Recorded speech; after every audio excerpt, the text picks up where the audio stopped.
Welcome back, everyone, and welcome back to another video. Guys, today we are doing another redraft. This time we're going a year later to 2023. This draft was only 2 drafts ago, and these players have played just 2 seasons in the NFL, so this may be a little premature, but I still think it's fun to kind of do like an overreaction video, and especially when I do the 2024 redraft.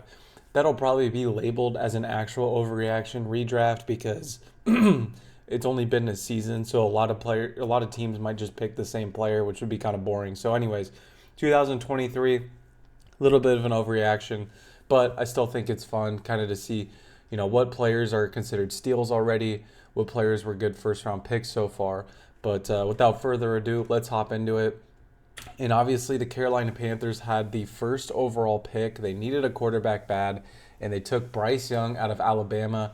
In our redraft, they take C.J. Stroud out of Ohio State. I think is a better quarterback option for them. Has played a lot better, and really put them through a lot of pain in his rookie year when Bryce Young was playing absolutely horrific, and C.J. Stroud was just absolutely destroying teams. He was originally taken second overall, not to the Carolina Panthers, to the Houston Texans. That's a typo. And his 17-game average. So if you guys haven't watched my redraft videos in the past, when I put their stats, I always just do a 17-game average, which takes their stats and averages them out over a 17-game season. And he has 4,162 passing yards, 23 touchdowns, 9 interceptions, with a 19-13 record, and he was the Offensive Rookie of the Year. And yeah, I think he's just a much better answer for quarterback at them, although Bryce Young has shown some flashes, especially towards the end of his sophomore year. I think if they could have had, the chance, they would have taken C.J. Stroud instead. With the second overall pick, the Houston Texans take a receiver, just have an absolute loaded wide receiver core with Nico Collins and now Puka Nacua, who they take with the second overall pick. With C.J. Stroud off the board, they have to get a quarterback either later in the draft. Maybe they take Bryce Young in the second or third, or they wait for next year with all the quarterbacks that are available then. He was drafted in the 5th round to the LA Rams and absolutely just had a monster rookie season, came out of nowhere really. And his 17-game average obviously dealt with some injuries last year. 112 catches, 1,500 receiving yards, and 5 receiving touchdowns. And he was a member of the All-Pro second team in his rookie year somehow. Probably should have been All-Pro first team, but, that's a different argument. But yeah, obviously they don't get a quarterback here at the top, but at least they'll have a really good receiving core.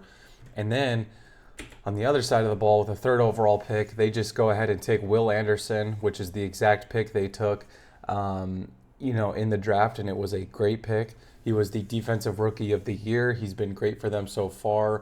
Off the edge, 48 tackles, 11 sacks, 15 tackle for losses, and 1 forced fumble over his 17-game average. And I don't know why you would change this pick. He's been amazing for them. He's filled a really big role for them, and I think they roll with this going forward. With the 4th overall pick, the Indianapolis Colts, passed on Anthony Richardson, who hasn't really worked out whatsoever so far, and instead beef up their offensive line with Paris Johnson out of Ohio State, who's shown some great flashes for Arizona, improved a lot last year. He's only 23 years old. At the time, the Colts had Quentin Nelson, but they just needed some help outside of that on the offensive line, especially in that tackle position. I think Paris Johnson would have been a great pickup for them.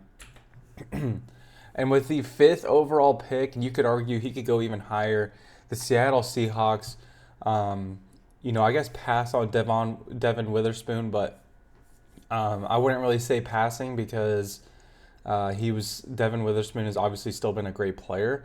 But Jalen Carter out of Georgia, defensive tackle, I have him going 9th overall to the Eagles. He's averaged 40 tackles, 11 tackle for losses, 6 sacks, and 2 forced fumbles. He has been a huge part of Philly's defense, especially down there, obviously down there in the trenches. And he would fill a really big need for the Seahawks there. But yeah, huge part of their Super Bowl run. I think actually even saved their season when he had that sack against the Rams. came up huge for them in the playoffs multiple times. He has been a huge pickup for them. Great pick. And I think the Seahawks could really use a guy like this. I think they would love to have Devin Witherspoon, as well. But I think Jalen Carter, if he's on the board, you just can't pass him up. But speaking of Devin Witherspoon, the Arizona Cardinals really needed help in the secondary. So they take Witherspoon out of Illinois, who obviously went a pick earlier to the Seahawks. He falls one pick, but still has played like a top 5 pick, played amazing. He's had 97 tackles, 1 interception, 14 pass defense, and 1 forced fumble over his 17-game average, and he has been a 2-time Pro Bowler. And like I said, would be just an instant cornerback 1 for them. Huge piece in their secondary. And they take him from a division rival, so I'm sure they would love that. With the 7th overall pick, we have back-to-back defensive backs going off the board. The Las Vegas Raiders, who originally took Tyree Wilson, now take Christian Gonzalez, who just would have been a perfect fit for their secondary. They just have needed secondary help, kind of for a minute. And so I think Christian Gonzalez would be such a good young piece for them, such a dynamic piece for their offense or for their defense. He was originally taken 17th overall to the Patriots, and he's averaged 65 tackles, 3 interceptions, 12 pass defense, and 0 forced fumbles. And he has been a member of the All-Pro second team. Yeah, he would just instantaneously be the best defensive back they've had in years. You could argue Christian Gonzalez goes to the Cardinals, and then the Raiders get Devin Witherspoon. Either way, they could have had the chance to get a really, really dynamic defensive back here. And I don't think Tyree Wilson has really worked out for them so far, but it's like I said, these guys are still young, and we're still waiting to see that. And with the 8th overall pick, we have the Falcons staying put and taking the same guy they took because he's just been such an integral part of their offense. You could argue the guy, the running back after him has been better and more dynamic, but Bijan Robinson has carried this offense, especially last season. And so they stay and take him. He's averaged 1,200 rushing yards, 9 touchdowns, 60 catches for 459 receiving yards, and 2 receiving touchdowns, and he's been a Pro Bowler. But yeah, I just don't really think they change. I originally had them taking a pass rusher here because the Falcons have not had a good pass rush presence for so long. But then I just realized that'd be stupid, and Bijan ended up falling like 15 picks in this draft, and it just didn't really feel right. So I have them staying put and taking Bijan. But speaking of that next guy, with the 9th overall pick, the Eagles, who obviously can't get Jalen Carter, he's off the board. Instead, they take Jahmyr Gibbs out of Alabama. Imagine Jahmyr Gibbs in the Eagles offense. It would be an absolute nightmare for other teams. Obviously Saquon has really worked out for them. Obviously, he's really worked out, but Jahmyr Gibbs, if they could get Jahmyr Gibbs and have him on that rookie contract, and as long as they can, it would be such a dynamic piece to their offense. He's averaged 1,300 rushing yards, 14 rushing touchdowns, 55 catches for 443 receiving yards, and 3 receiving touchdowns, and he's been a 2-time Pro Bowler. That's also while splitting the backfield a little bit with David Montgomery. I mean, come on. It would be an insane pickup for them here at 9th overall. I really liked the fit. So let me know what you guys think. You could even flip it if the Falcons want to shake things up and go Jahmyr Gibbs, and the Eagles take Bijan Robinson. Either way, it would be monstrous for other defenses. With the 10th overall pick, I have the Chicago Bears also staying put with their pick. I like Darnell Wright out of Tennessee. I think he's been a huge piece for them, and as they try to rebuild this offensive line, especially around Caleb Williams, I think that he's been very, very valuable. He was drafted with the 10th overall pick to the Chicago Bears, and he stays right there. He was a member of the PFWA All-Rookie team.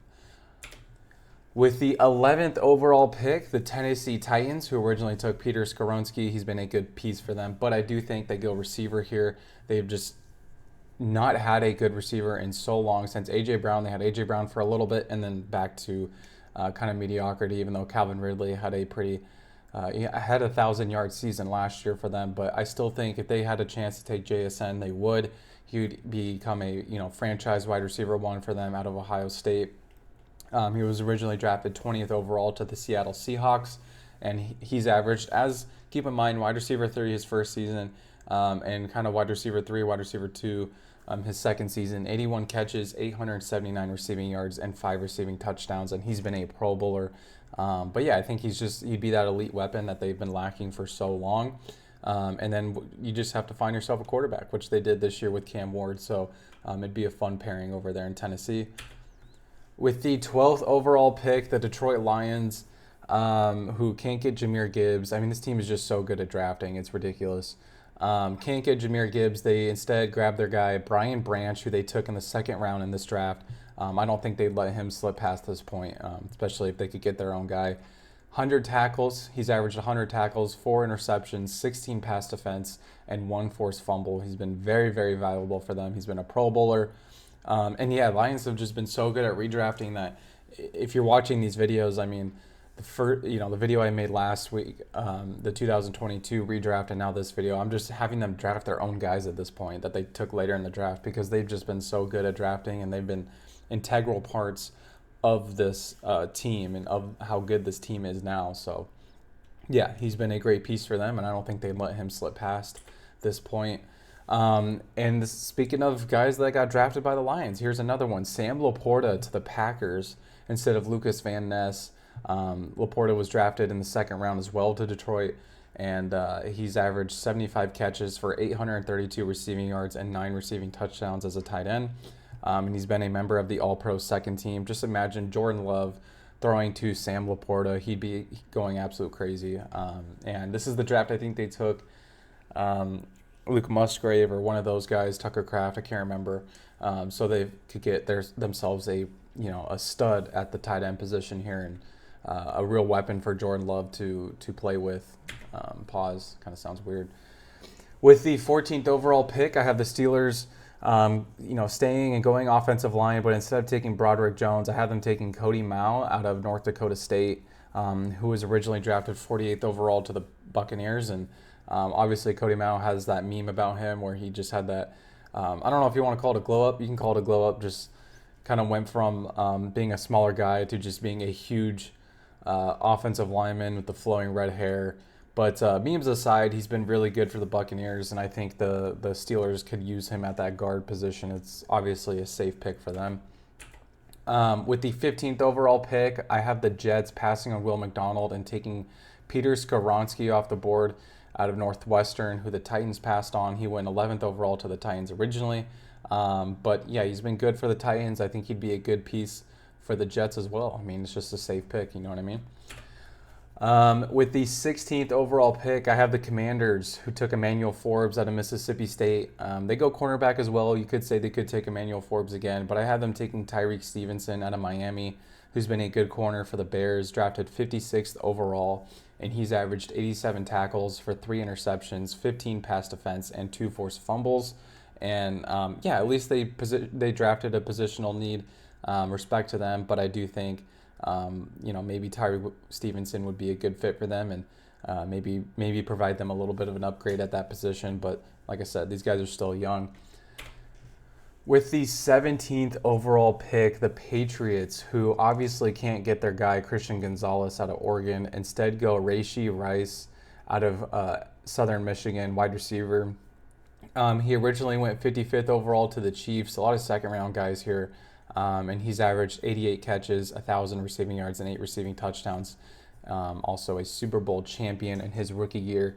Yeah, he's been a great piece for the Chiefs. He's been huge for them, especially in this second season. He started off really strong, and then he obviously had the torn ACL. Now he's going through legal trouble, so he does fall a bit for me.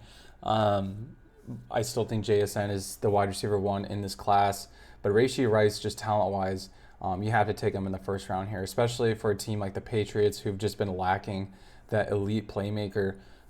You have to take a chance on him. Now, he's probably going to come back and play next year. I don't really know what's going on with his legal troubles. I think it's been resolved. I don't really know, probably knowing NFL players. So he's probably coming back to play, but there's just always that kind of risk that you have with him. I still think the Patriots would love to take him, pair him up with, Drake May. They draft him next year. It'd be a great selection for them. With the 18th overall pick, I have the Lions passing on Jack Campbell and taking Kobe Turner out of Wake Forest, who would be a great nose tackle for them. great presence for them. He can even play D-end if you need him to. But yeah, he was drafted 89th overall to the Rams in the 3rd round, but he's been fantastic for LA. He's averaged 60 tackles, 9 sacks, 9 tackle for losses, and 0 forced fumbles. And he's been a member of the PFWA All-Rookie team. I think the Lions would, really use him in the trenches for their defense, especially as they get better. With the 19th overall pick, the Tampa Bay Buccaneers originally took Kalijah Kancey out of Pittsburgh, and I think they stay put with that pick because it was a very good pick. So far as their nose tackle, he's averaged 35 tackles, 8 sacks, 14 tackle for losses, and 1 forced fumble. He's even played some defensive end. As you can see, he's not the biggest defensive tackle, but he can still play the position. And yeah, he's just been a very valuable piece for their defensive line, and I don't think they would let him pass this point. I think they feel very comfortable about that pick. With the 20th overall pick, the Seahawks obviously can't grab their guy JSN, so I have them taking Matthew Bergeron. I hope I said that right, out of Syracuse, who went 38th overall to the Falcons. Has been very good for the Falcons, valuable piece for them, and I think that with the 5th overall pick, you take a nice trench piece with Jalen Carter, who's been very, very valuable and would be a star on your defense. And now I think you just add to the trenches on the other side because this offensive line was going through some struggles. And so I think it'd be just wise to use your 2nd first-round pick on a offensive lineman who's proved himself so far, and honestly kind of in so far a weak offensive lineman class. The 21st overall pick, the Dolphins actually had it forfeited. I believe it was because of the Tyreek Hill thing. Honestly, I can't really remember. I do remember them having the pick forfeited, but I can't remember why. Okay, I do not remember this. I just looked it up, but apparently it was because they were tampering and had impermissible communication with Tom Brady and the agent of Sean Payton. I do not remember that whatsoever. I thought it was for sure when they got Tyreek Hill, they did something sketchy, but I guess not. It was because of Tom Brady and Sean Payton. They ended up getting punished, and they did not have a first-round pick, so R.I.P. Bozos. With the 21st overall pick, the Chargers took Quentin Johnston out of TCU. Has not worked out so far for them. Instead, they take Keanu Benton out of Wisconsin, who's been a very good nose tackle for the Steelers, and I think, just like any other team, they could use a piece like this in their trenches. He originally went 49th overall to the Steelers, and he's averaged 36 tackles, 1 sack, 1 tackle for loss, and 1 forced fumble. And yeah, he just would be an athletic presence for them, in those trenches. With the 22nd overall pick, the Ravens, I have them making the same selection. I was going to have them take, who was I going to have them take? I can't remember off the top of my head. I was going to have them take somebody else, but I thought, am I really about to, as a Ravens fan especially, am I really about to say no? The Ravens are not going to take Zay if they had the chance. I just can't do that. I mean, Zay has just been such a big piece for this team. And out of all the first-round receivers they've taken, he's been the most successful recently. And so, obviously out of Boston College, went 22nd overall, and I just think it's a perfect pick for them. He's been such a good playmaker and meshed so well with the team. He's averaged 78 catches, 988 receiving yards, and 5 receiving touchdowns, and he's been a Pro Bowler. And yeah, he's just been a good wide receiver 1, something that they've needed, and I don't think that they changed this pick here.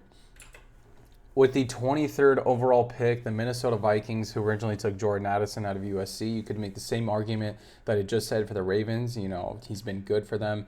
Why would they make a different selection? But for Brian Flores' new defense, who I think was the defensive coordinator at this time, or they were going into that era, they take Byron Young out of Tennessee. He was originally drafted 77th overall to the Rams, and he's averaged 61 tackles, 8 sacks, 10 tackle for losses, and 1 forced fumble as an outside linebacker, and pretty good pass rusher for them. He's been a member of the PFWA All-Rookie team, and yeah, I just think he'd be a really, really good piece for this defense, especially now how dominant they are. I think he would make them even more dominant as just as an elite pass rush option for them and a good young pass rush option for them.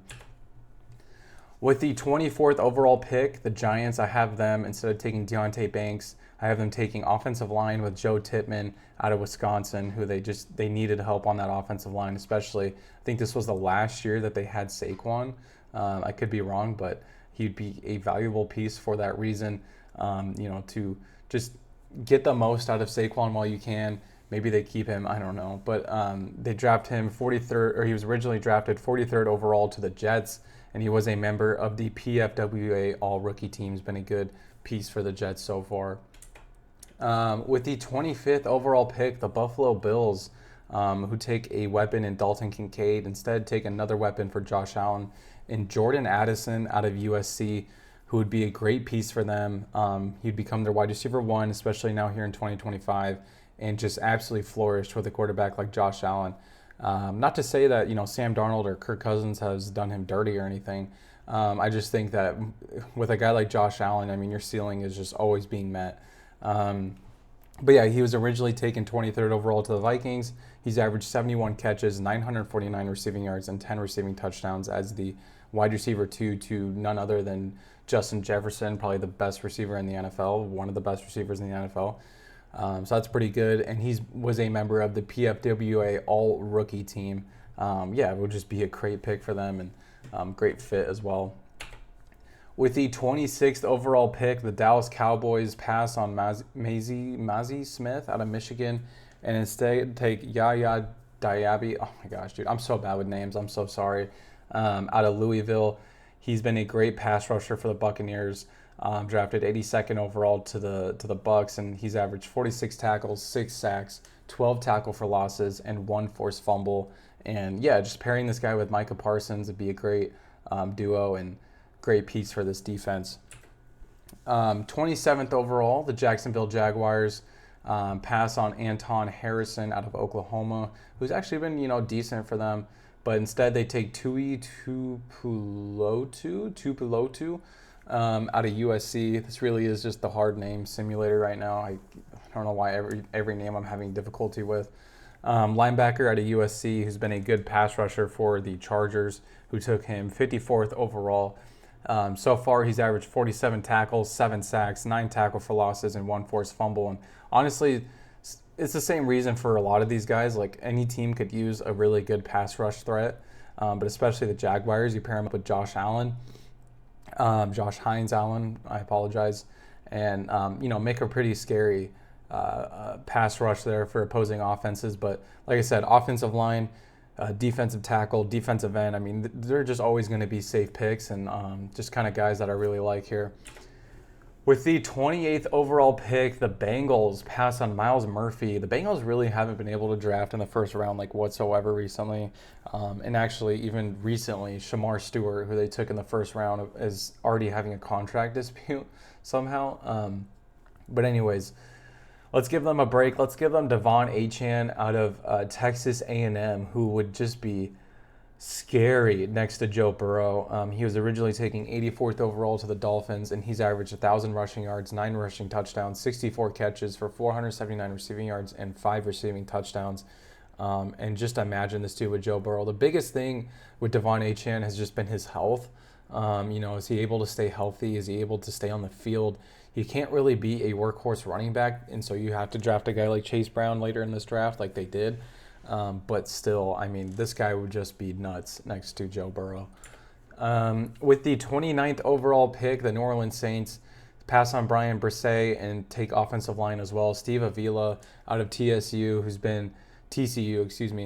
been a very good piece for the Rams. He's drafted in the second round to them, 36th overall, and he was a member of the PFWA All-Rookie team.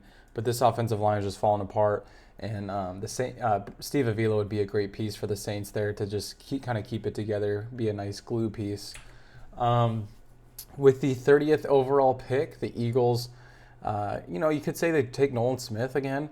I have them taking defensive back here with Joey Porter Jr., who's actually at the local school, Penn State. He was drafted 32nd overall to the Steelers, so actually just 2 picks later. And so he kind of slips into the first round here but he was a member of the PFWA All-Rookie team and just be a good young piece for this secondary. Let me know, though, if you guys think the Eagles would just take Nolan Smith again. I was trying not to be boring here, but I think Joey Porter Jr. would be a good piece for them, especially with Darius Slay leaving here in 2025. And also at the time, they did not have Kenyon Mitchell or, Cooper DeJean. With the 31st overall pick, the Kansas City Chiefs take Jayden Reed out of Michigan State. They take a receiver to pair up with Patrick Mahomes instead of Felix Anudike-Uzomah out of Kansas State, who honestly I don't really remember. So yeah, they take a receiver here. He was originally drafted 50th overall in the second round to the Packers, and he has averaged 61 catches, 850 receiving yards, and 7 receiving touchdowns, and kind of emerged as the wide receiver 1 for the Packers this past season. But yeah, obviously they don't get Rashee Rice. He goes 17th overall to the Patriots, so this is kind of that replacement to fill that role. I think he'd be a nice weapon for Patrick Mahomes. But guys, let me know what you guys think. That is the video. Let me know what you guys think of the redraft. There was only 31 picks in the first round because obviously the Dolphins had to forfeit their picks. So let me know what you guys think. What would you change? Who would you have moved around? Let me know who's too high, who's too low. And yeah, subscribe if you guys like this type of content. Leave a like if you guys liked this video. I really appreciate all the support. And yeah, I will be uploading the 2024 redraft here pretty soon, so stay tuned for that. It will be a little bit of an overreaction, as it should be, so it doesn't get too boring. But yeah, guys, I will see you in the next one. Thank you guys so much for watching, and later.